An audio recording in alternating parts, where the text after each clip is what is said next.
Let's turn then to Eylon Levy, who's a spokesman for the Israeli government. Good morning to you. Good morning, Michelle.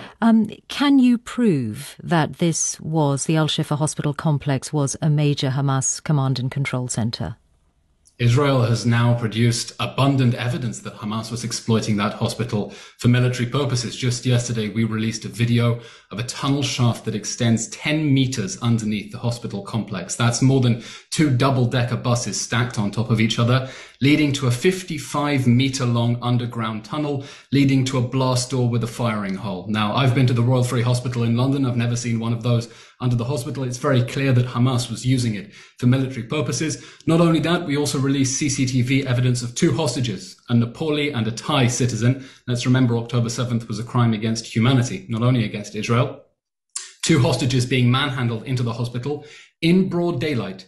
Everyone saw. All the doctors that the international media have been interviewing for the last month, they all saw those hostages being manhandled into the hospital. This was an open secret, and we're demanding international accountability now from the global agencies that have said absolutely nothing about Hamas's abuse of hospitals as human shields. I listened to the interview you had just now. The World Health Organization has not condemned Hamas's use of hospitals as human shields once. Not once. I think we just heard them condemn Hamas.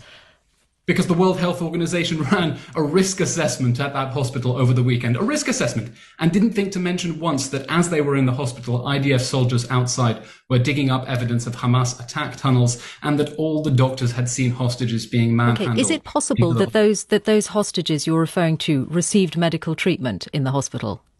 You know, if Hamas shot people, abducted them, and then took them into the Gaza Strip, I don't think they're getting the bonus points they think that they receive. But I know you've looked at the CCTV footage. Is that have you seen footage of them being treated? Because I'm sure you'd want any hostage to receive medical treatment.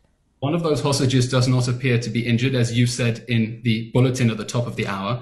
And we also know that Corporal Noah Marziano, a 19-year-old Israeli soldier who was abducted on October 7th, was executed by Hamas inside that hospital. And as I said, that's on top of all the evidence of Hamas having that command and control center underneath the Shifa hospital. And I hope that when it's safe to do so, because obviously these facilities are booby-trapped, we'll be able to take BBC reporters in there as well, so you can independently verify everything you want and everything you need. As long as there is full access, which hasn't been the case for the BBC reporter that did go in the other day, was not allowed to talk to patients and doctors while there. The other hostage in the footage you've released is on a gurney, appears to have a leg or part of a leg missing and a wound to their arm. That's why I was asking if the other CCTV footage you've looked at has shown him receiving medical treatment. These people were brutally abducted on October 7th when Hamas massacred, tortured, mutilated, burned people, raped people all across southern Israel. Now, the same Hamas health ministry, the same officials who you claim every time that Israel did this, Israel did that, these are the casualty figures, Hamas is still denying the atrocities it perpetrated on October 7th.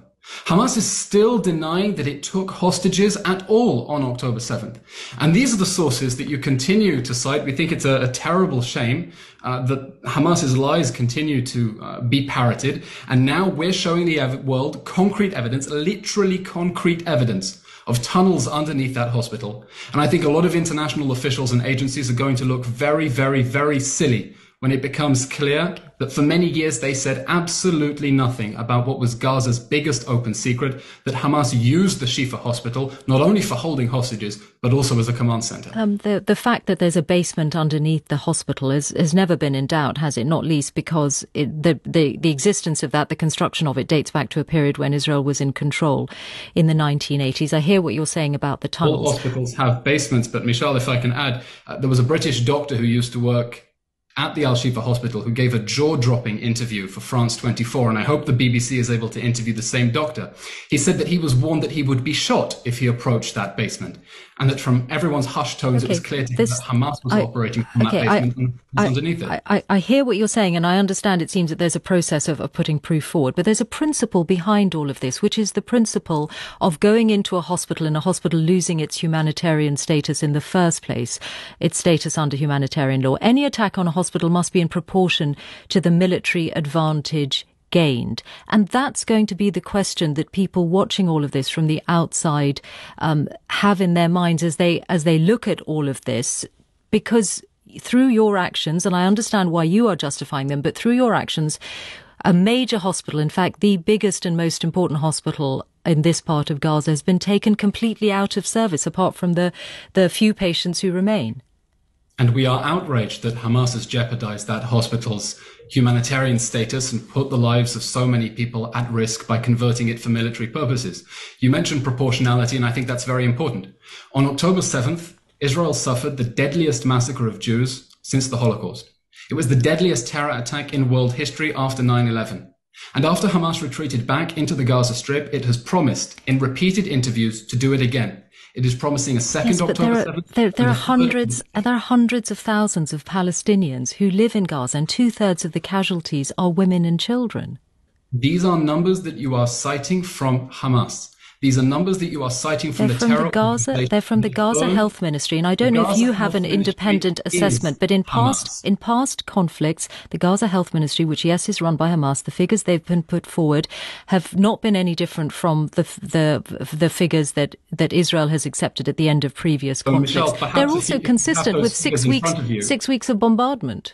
If you have those figures in front of you, perhaps I can ask you, how many Hamas terrorists or militants does the Gaza Health Ministry claim have been killed in the last 6 weeks? Well, what's your assessment? Well, why don't you tell us how many people you think your bombardment has killed and what proportion are women and children? Thousands of terrorists.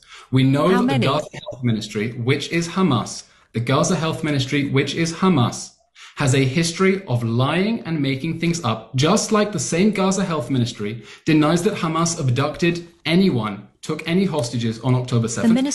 The ministry has generally released the names of the people who've been killed, and you have access to those records, don't you? I know Israel has a lot of information about who lives in Hamas and where they live. That's why they're able to warn in advance. So if you don't have your own assessment of exactly how many people you've killed and what proportion is women and children, then what other source do you expect people to use other than the health ministry? We expect the international media not to believe the terror organization that burned, beheaded and abducted babies on October 7th and then lied about it. But if I may return to your earlier question about proportionality, because I think that was actually a very important question. Our response is proportional to the threat of a genocidal terrorist group promising to perpetrate more deadly massacres, as many as it takes to murder every man, woman, child in our country. Our threat is proportional to eliminating the terrorist organization that is threatening to continue to perpetrate deadliest terror attacks in world history, the worst massacre of Jews since the Holocaust, and the United Kingdom. Hamas is not in control of the West Bank, correct? No, Hamas is in control of the Gaza Strip. 200 Palestinians, 200 Palestinians, including 52 children, have been killed by Israeli forces and another 8 by Israeli settlers since October the 7th, after a period which was already especially deadly in 2022 and 2023. Michelle, you asked me to answer a question about proportionality, and then you once took the question towards the casualty figures, and then I'm also asking you about the West Bank, because we've reported from the West Bank, and President Biden is amongst the people very concerned about what's been happening in the West Bank. Why are so many Palestinians dying in the West Bank?